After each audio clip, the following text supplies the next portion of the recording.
vegan, and then So it was Kylie Bible that first. Carly. Well, I think at the same time, Carly and Frilly the Banana Girl. The first thing I googled was the animal documentaries, and then that got me. Are we starting now? Oh, Yeah, no way. I figured he would. So just keep going with it.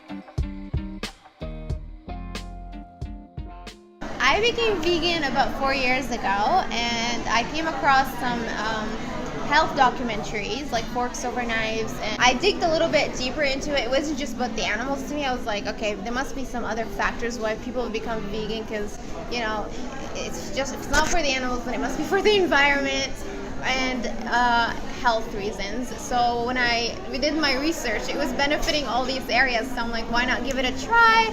At least 2 weeks and see how I feel. And it made me feel like literally so clean, so amazing on the inside, that I was like, I'm gonna go and do 30 days plant-based. And then I asked him if he could support me and just try it with me, because it would be easier if my husband also was on the same diet as me. And so we both tried it, and I started discovering these amazing food recipes that are all vegan. And Very good yeah, recipes. and I'm like, well, we can just keep going. We don't have to stop here.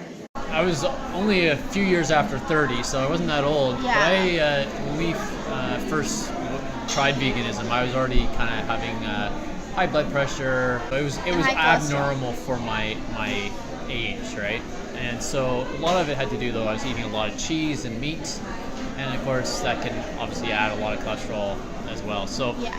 within 6 months of going vegan, my cholesterol and blood pressure dropped significantly, and even my heart rate and everything dropped. So it was incredible. And it wasn't like I started working out too. Like, this was like food only. Yeah, food It was only. the change was significant. So I did it first to support Maisa, but once I started seeing the health benefits and how I felt better, I slept better, my blood pressure was down, everything, it kind of became, okay, I'm doing it completely for selfish reasons now.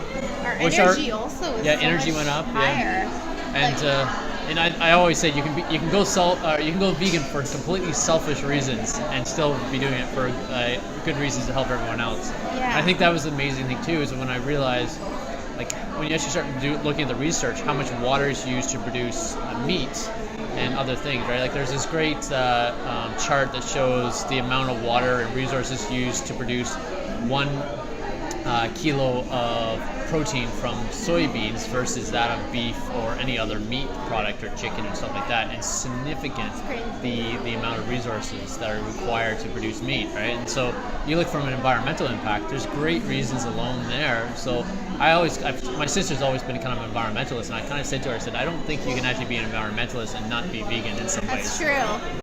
You know, it's kind of crazy when you actually start looking at the research, that it's amazing how good it is for the environment, how good it is for your health. And that's the thing, we did a lot of research on the health aspects of it, because we wanted to make sure we weren't hurting ourselves long term. Yeah, so I just encourage anyone who's considering it to really look into it and do your research and look at it from both sides. There's nothing wrong with that, but there are some great books out there now, and some great clinical studies that have been done. Forks Over Knives. Forks Over Knives is a good one. And What the Hell. I like that one too. And if you want a really good book, you can get it in audio form as well on audible.com. But Proteinaholic, I actually think it's probably one of the best books. It looks at both the research and the obviously the health side of it and other aspects of it. I know, do it, for your health, for the environment, for the animals. I know for sure it made me a kinder person, more compassionate, and I feel like I care more about other beings, not just, myself and my family. Like, you have this, like, kinder self now, that you know that animals go through so much suffering. We could talk for hours, and I think we better leave it there. Yeah.